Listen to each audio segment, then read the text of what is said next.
Hello, hello again. This is Tony with the Why the Simple Guy, talking to you, coming to you with S.S.P, Simple Success Principles. Why do I say S.S.P, Simple Success Principles? Because what I'm going to do is I'm going to teach you simple success principles that anybody can do. My granddaughter, she's 12 years old. When she was about 7 years old, she can even do these simple success principles. Why? Because all you're going to do is take one thing. The Bible says, this one thing I do. And you would take this one thing that you're going to do, and you're just going to do it every day until it becomes a habit, until it becomes a part of you. And then we're going to grow from that. And that's what we're going to do. We're going to give you some simple success principles to help you become the best reader that you can be. So I'm going to jump right into this chapter. It's going to be really short, and then we're going to talk about some things, right? But as always, ink pen, if you think it, ink it. And it has different multicolored ink pens. Why? Fun, fun, fun. Multicolored cards. Okay, different color cards, so you can write notes, or, write notes, take notes. I don't care if it's one thing that you wrote down, just write down. Write down one new word every day and practice that word and grow from there, and your vocabulary will grow. And if you learn one new word every day for 365 days, that's 365 new words that you will have learned. And so that's how powerful compounding effort is. Look at highlighter. If you need a highlighter, get a highlighter. If you need water, get water, for your voice, and make it nice and clear, crystal clear. Glasses, if you need glasses. If you do not need glasses, it's okay. It's okay. I just happen to have these glasses. They're not prescription glasses. They're reading glasses. They bring the words out a little bit more, make them a little bit more clear for me to see, so I can be more effective in reading. And that's what I want for you. I want the words to be clear for you to see, so you can be a little bit more effective in reading. So let's jump into this chapter. Chapter 17. Woo, we're moving right along. Give yourself a high five and smile. Smile, because we are moving right along. Thank you. Thank you for tuning into each and every episode. It means a lot to me. So, learning to go for no.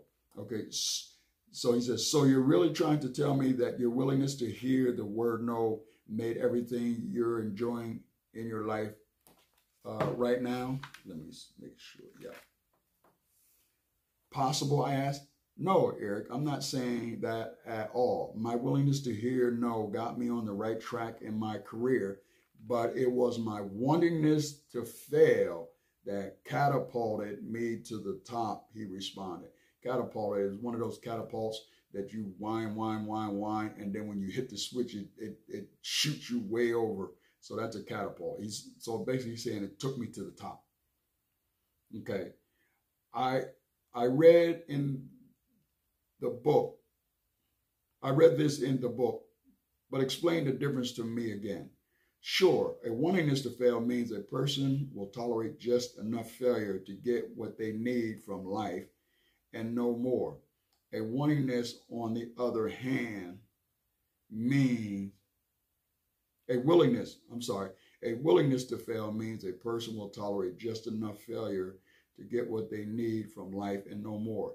A wantingness, on the other hand, means you're not just tolerating the no's in your life, you're actually beginning to seek them. When you develop a true wantingness to fail, rejection starts being fun. Fun. I like that word, fun. Who in their right mind thinks rejection is fun? Rejection is awful, I argue. Says who? He shot back. Where is it written that rejection has to be awful?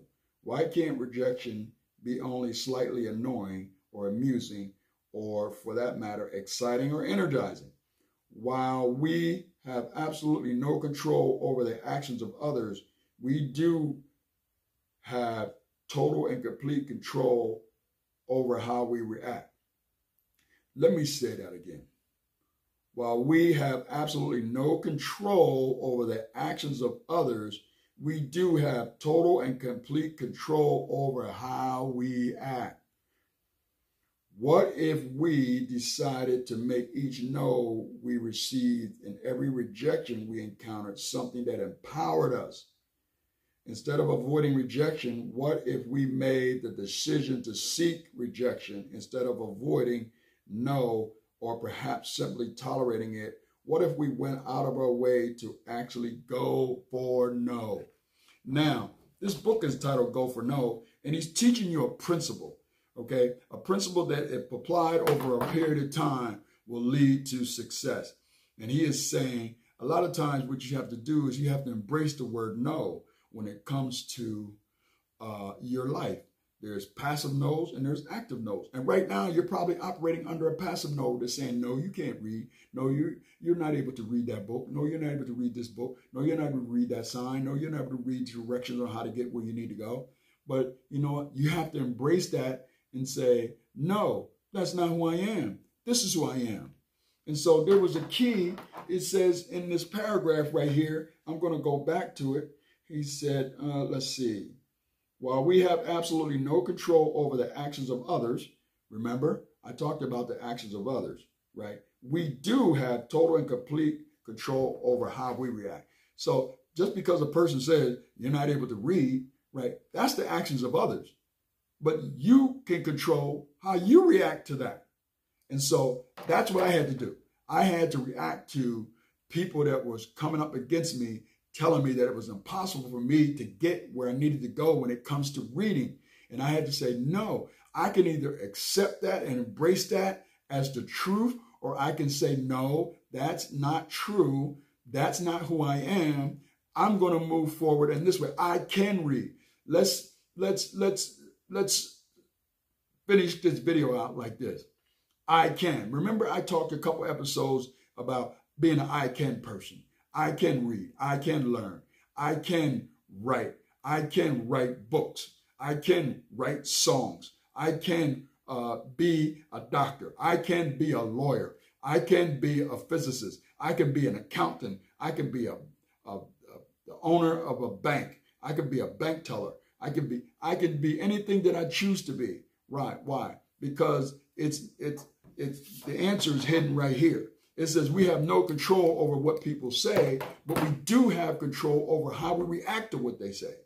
And so just because you go for a job, a place of employment, and they say, no, we're not hiring you, that doesn't mean that you're not going to get hired. You just need to knock on enough doors and kick down enough doors in order for you to get where you need to go. And your conversation when you run across people should be when they say, hey, how you doing? You say, I'm doing great. What are you doing with yourself? I'm looking for a job. And not just any job. This is the job I'm looking for. This is the income I'm looking for. These are the hours that I want to work. These are the vacation days I would love to have. These are all these. Right? This is the position that I want to hold. I can. Be an I can person. Because if you're an I can person, you can do anything. You can climb mountains. You can ride bikes for miles. You can do a triathlon. You can exercise and be healthy. You can read this book and many other hundreds of other books. But me, Tony with the Y, the simple guy, is saying start small. And then we're going to work our way big. You know, think big, like I said, but keep it short and simple. KISS. Keep it short and simple. You always use that acronyms. Take a deep breath and say, you know what? I'm thinking big because I want to read this book, but I'm going to keep it short and simple. Why? Line upon line, precept upon precept. What does that mean? The Bible always says that. But I said, what does that mean? It means each and every word that is in that paragraph, right, all the way till you get to the end of the paragraph, where the period is. All the commas and the question marks and the exclamation points and all those things that are in there. Line upon line, precept upon precept, each and every word. That's how Tony with the Y, the simple guy, was able to do what I do now. And so I'm passing this on to you because I want you to be a can-do person. I can do, right? And so I'm signing off right now because I'm getting excited. This is Tony with the Y, the simple guy, giving you a high five, patting yourself, patting you on the back, giving you a hand clap. Look, I'm going to give you a standing ovation. I will give you a standing ovation, but I'm going to applaud you. I'm going to applaud you for hanging in there with me every single episode so we can power through and move forward so you can be the best reader that you can be, so you can become the best leader that you can be. This is Tony with the Y, the simple guy, saying, dream big, but keep it simple. Why? Because you'll never be bigger than your dreams. Take care, good job.